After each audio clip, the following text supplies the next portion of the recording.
Ça c'est sûr, c'est dans les BPF.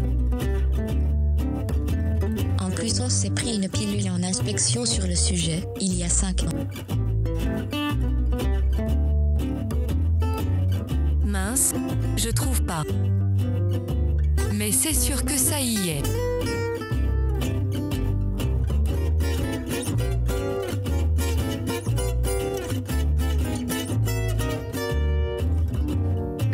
Bonjour à tous et bienvenue dans ce second épisode de C'est marqué dans les BPF. Alors après un épisode ultra chaud où on a perdu 100% de nos éditeurs, nous revoici pour un second épisode. On lâche rien, on ira jusqu'au bout. Ça nous prendra probablement quelques mois, mais on finira les BPF et du coup quelque part il y aura... D'ici là, il y aura eu des nouvelles versions au moins 3 ou 4 fois. Mais quelque part, il y aura une preuve que toi et moi, nous avons lu les BPF entièrement. Et on devrait faire une version BPF pour Audible. Mais oui, mais je t'avais dit que je voulais le faire. Mais oui, mais je suis pas sûr que ce sera un best-seller. Ça sera peut-être pas un best-seller, mais je suis sûr qu'il y a des gens qui l'écouteront pendant leur jogging et tout. Et là, déjà, ce qu'on est en train de faire, on est des pionniers, on est des aventuriers de la réglementation, mon gars. Personne n'avait jamais lu de réglementation en podcast. Ça y est, c'est nous, on le fait. On sera peut-être les derniers aussi. C'est pas une perte de temps ce qu'on fait, ce n'est pas une perte de temps. Non, mais ça par contre, ça, j'en suis persuadé. Même s'il y a que nous deux, ça nous servira au moins à nous deux. Si vous nous écoutez, dites-nous bonjour. Allez, on se lance dans l'introduction, page 10. Et du coup, spoiler alerte, il y a une erreur. Je pense qu'à mon avis, il y a peut-être des gens qui l'ont déjà détecté, mais vous allez voir, il y a une erreur dans cette introduction. Et je pense que personne n'a jamais pris la peine de les corriger dans les BPF. Je la ferai remonter j'essaierai de voir si on peut faire remonter cette erreur. Allez, c'est parti. Introduction. L'industrie pharmaceutique des États membres de l'Union européenne, UE, se situe à un haut niveau de gestion de la qualité dans le développement, la fabrication et le contrôle des médicaments. Un système d'autorisation de mise sur le marché garantit que tous les médicaments ont été évalués par une autorité compétente, et ce, afin de s'assurer de leur conformité aux exigences actuelles de sécurité, de qualité et d'efficacité. Un système d'autorisation de fabrication garantit par ailleurs que l'ensemble des médicaments autorisés sur le marché européen ne sont fabriqués, importés que par des fabricants autorisés, dont les activités font l'objet d'inspections régulières de la part des autorités compétentes qui mettent en œuvre les principes de gestion de risque qualité. Tous les fabricants de médicaments de l'UE doivent être titulaires d'une autorisation de fabrication, que les médicaments soient destinés au marché européen ou à l'exportation. Alors ce premier paragraphe d'introduction, moi je le trouve super intéressant et important parce qu'il définit franchement les bases de tout ce qu'on fait tous les jours. C'est-à-dire, chaque médicament a une autorisation de mise sur le marché qui décrit en gros que le médicament va être sécurisé, va être de qualité et efficace. Et donc que chaque personne qui a une AMM qui donc garantit la sécurité et l'efficacité du médicament, chaque fabricant va être audité selon les BPF et obtenir son autorisation de fabrication. Oui, puis ça ou alors j'ai peut-être mal compris aussi, mais ça introduit aussi la notion de... Enfin, t'as l'AMM d'un point de vue pour un produit, mais t'as aussi l'autorisation d'un point de vue établissement pharmaceutique. Voilà, c'est ça. Parce donc si tu veux... Si t'avais pas ça, tu pourrais produire en Europe pour envoyer dans un pays où on s'en fout des BPF, je sais pas si ça existe encore, et donc pas suivre les BPF. En fait, non, c'est écrit, enfin, de ce que tu viens de me lire et de ce que j'ai compris, c'était assez clair et connu de tous, mais voilà, c'est aussi pour pouvoir fabriquer des produits sur le sol européen, quoi. Voilà, même si c'est pas pour l'Europe. Si tu es européen et que tu veux fabriquer, même selon une AMM, des produits, il faut que te faire auditer et obtenir l'autorisation de fabrication. Ouais. Et donc, au final, ouais, non, c'est bien. Oui, c'est bien. Belle Allez. conclusion. Paragraphe 2. La Commission a adopté 2 directives établissant les principes et les lignes directrices des bonnes pratiques de fabrication, BPF, pour les médicaments. La directive 2003-93-CE s'applique aux médicaments à usage humain, tandis que la directive 91-412-CEE s'applique aux médicaments à usage vétérinaire. Les lignes directrices particulières conformes à ces principes sont publiées dans le guide des BPF. Celui-ci est destiné à servir de référence lors de l'évaluation des demandes d'autorisation de fabrication et lors des inspections des fabricants de médicaments.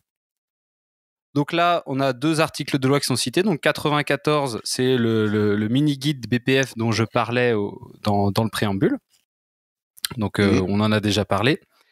Et donc là, ça dit clairement que voilà, il y a donc il y a les bonnes pratiques de fabrication, il y a les bonnes pratiques de fabrication à usage humain et vétérinaire, et que ces 2 référentiels sont utilisés lors des audits pour donner les autorisations de fabrication des sites. Ok. Ça, c'est assez clair. Quand tu s'y t'appliques, bah du coup, c'est le référentiel que tu dois utiliser pour répondre aux audits, quoi, pour passer l'audit. Très clair. Les principes des BPF et des lignes directrices particulières s'appliquent à toutes les opérations requérant les autorisations prévues aux articles 40 de la directive 2001-83-CE et 13 de la directive 2001-20-CE, telles qu'amendées. Il s'applique également aux procédés de fabrication pharmaceutique tels que ceux, par exemple, mis en œuvre dans les établissements de santé.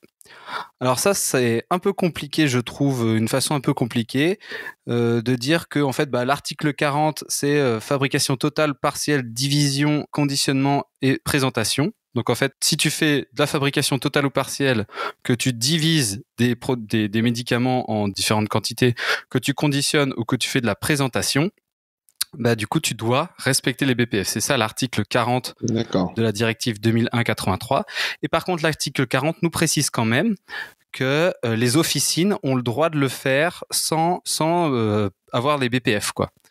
Donc, c'est-à-dire que quand tu es en officine et que tu fais ça pour dispenser directement au patient final, tu es dispensé d'être audité et d'avoir une autorisation de fabrication. Ouais. Alors, le guide est scindé en 3 parties et complété par une série d'annexes. La partie 1 présente les principes BPF applicables à la fabrication des médicaments, tandis que la partie 2 s'applique aux substances actives utilisées comme matière première.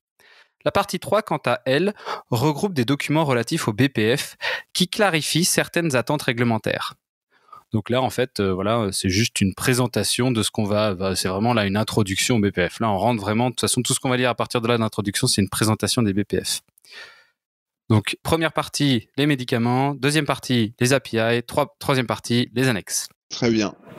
Les chapitres de la partie 1 sur les exigences fondamentales sont introduits par une section principe, reprenant ceux définis dans la directive 2003-93-CE. Le chapitre 1, système qualité pharmaceutique, traite du concept fondamental de gestion de la qualité applicable à la fabrication des médicaments. Le principe énoncé au début de chacun des chapitres suivants souligne les objectifs en termes de gestion de la qualité et des principes. Le texte détaille ensuite les points importants qui doivent être considérés par le fabricant lors de la mise en œuvre de ces principes. Donc là, c'est raccord avec ce que je disais. Donc là, 93, c'est les mini BPF. Et du coup, les introductions des principes, voilà, c'est un peu ce qui est repris dans l'article de loi. Donc ça, c'était pour la partie 1. Conformément aux articles révisés 47 et 51 correspondant respectivement aux directives 2001-83-CE et 2001-82-CE, la Commission adopte et publie des lignes directrices détaillées sur les principes des BPF pour les substances actives utilisées comme matière première des médicaments. La partie 2 a été établie sur la base d'une ligne directrice développée au niveau de l'ICH et publiée en tant qu'ICH Q7, applicable aux principes actifs pharmaceutiques. Elle est applicable au secteur humain et au secteur vétérinaire. Donc là, on dit ce qui va dans la partie 2, que ça concerne globalement les API. Ouais, c'est ta boussole pour mieux te retrouver après, quoi. Voilà. Donc les 2 articles de loi, c'est là la 83, et la 82, c'est la même chose en veto. Donc ça décrit la partie 2. Et ensuite, aux questions d'ordre général concernant les BPF abordées en partie 1 et 2 ont été ajoutées des annexes apportant des éléments complémentaires dans certains domaines d'activité plus spécifiques. Certains procédés de fabrication sont concernés par plusieurs annexes qui s'appliquent donc simultanément. Par exemple, les annexes sur les médicaments stériles et sur les produits radiopharmaceutiques et ou les médicaments biologiques. Yes. Un glossaire expliquant certains termes utilisés dans le guide se trouve en fin de partie 1. C'est faux. Il est en fin de partie 2. Il sert globalement à rien. Je déteste ce glossaire. Je trouve les définitions hyper mal tournées. Ouais. Franchement, à chaque fois que j'ai eu besoin d'aller voir les définitions, j'étais plus perdu après qu'avant, quoi. Et du coup, je l'ai jamais aimé non plus parce qu'il était en fin de partie 2 sur les API, alors que moi, j'avais besoin de définitions sur la partie 1. Et du coup, j'ai toujours considéré d'un œil mauvais. Donc voilà, peut-être que j'irai écrire un message aux rédacteurs des BPF pour leur dire de mettre un partie 2 à la place de partie 1. Voilà. Mais c'est fou hein, quand même, parce que c'est vraiment marqué partie 1. Hein. Ouais, non mais l'erreur est humaine. Alors, la partie 3 est destinée à présenter un ensemble de documents relatifs au BPF. Ceux-ci ne sont pas des annexes aux principes des BPF tels qu'établis dans la directive 2003/93/CE. L'objectif de la partie 3 est de clarifier certaines attentes réglementaires et doit être considéré comme une source d'information. Les détails relatifs à leur mise en application sont décrits dans chacun des documents. Le guide n'est pas destiné à traiter les questions de sécurité du personnel de fabrication. Ces aspects peuvent revêtir une importance capitale dans la fabrication de certains médicaments tels que ceux hautement actifs, biologiques et radioactifs. Toutefois, ces aspects sont réglementés par d'autres dispositions du droit communautaire ou international. Donc là, ce n'est pas un guide HSE. Donc quand on dit, ça ne dit pas qu'il faut porter un masque et tout machin, mais c'est pas pour ça qu'il faut pas le faire. Oui. Tout au long du guide, il est postulé que les exigences de l'autorisation de mise sur le marché relatives à la sécurité, la qualité et l'efficacité des médicaments sont systématiquement prises en compte dans toutes les dispositions prises en matière de production, de contrôle et de libération pour la commercialisation par le titulaire de l'autorisation de fabrication. Donc voilà, c'est ce qu'on a toujours dit de toute façon, hein, quand on pense à une déviation, il faut toujours se reposer la question sécurité, efficacité, qualité. Après, on reviendra peut-être un autre jour sur ce que ça veut dire qualité, parce que c'est vrai que qualité, ça veut pas dire grand-chose là dans ce qu'on... Enfin, je trouve que c'est pas très explicite, mais voilà. Intéressant. Et les derniers paragraphes, accrochez-vous. Depuis de nombreuses années, la fabrication des médicaments se déroule conformément aux lignes directrices des BPF et n'est pas régie par les normes CEN/ISO. Les normes CEN-ISO ont été prises en compte, mais leur terminologie n'a pas été utilisée dans cette édition.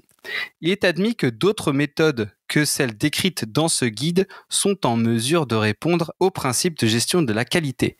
Ce guide ne devrait en aucune façon freiner le développement de nouveaux concepts ou de nouvelles technologies, dès lors qu'ils sont validés et procurent un niveau de gestion de la qualité au moins équivalent à celui défini dans ce guide.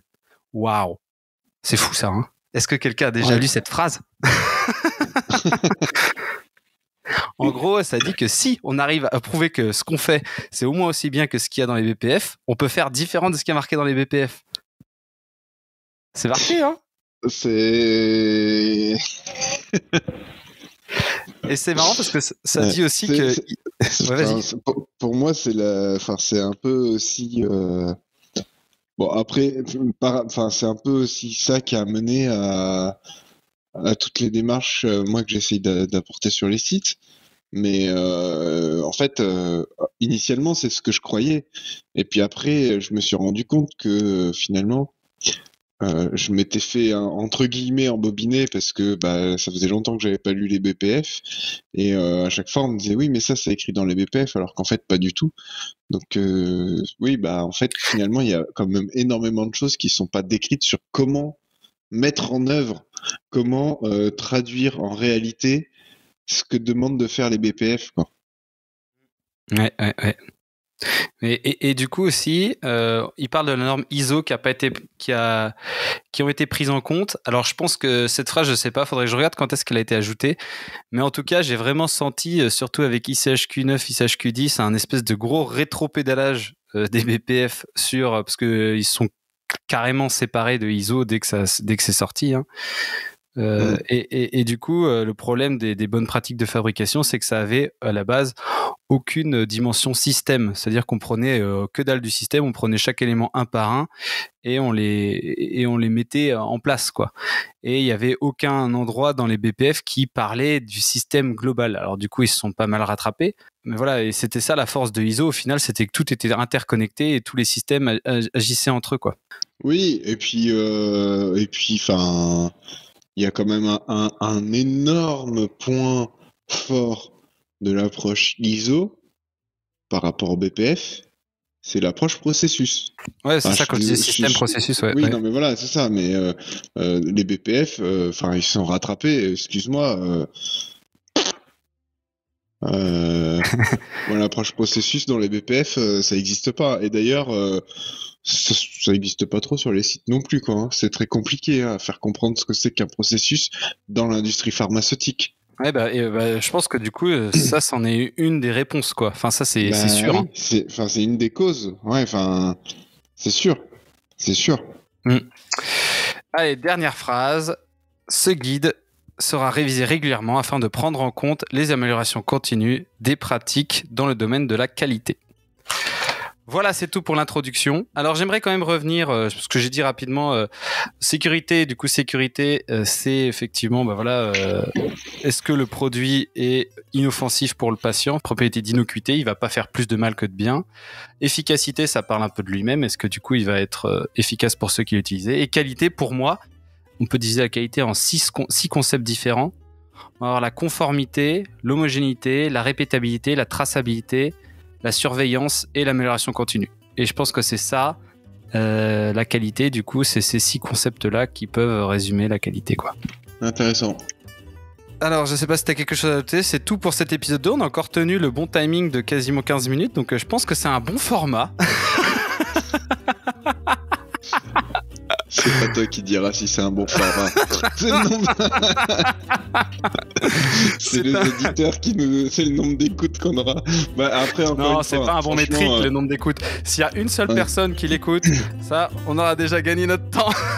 Non, mais voilà, en vrai, autant sur d'autres sujets, on pourrait s'intéresser au nombre d'écoutes. Autant là, à la limite, franchement, même si on le publie jamais, ou même si personne l'écoute, même après qu'on l'ait publié, ça aura servi quand même à quelque chose, quoi. Voilà. Donc, voilà. Enfin bon, on va couper court parce que du coup, après, les gens reviendront plus. Et comme un bon pilotage, ça se termine à l'heure, ça commence à l'heure. Allez, à bientôt tout le monde. Allez, ciao.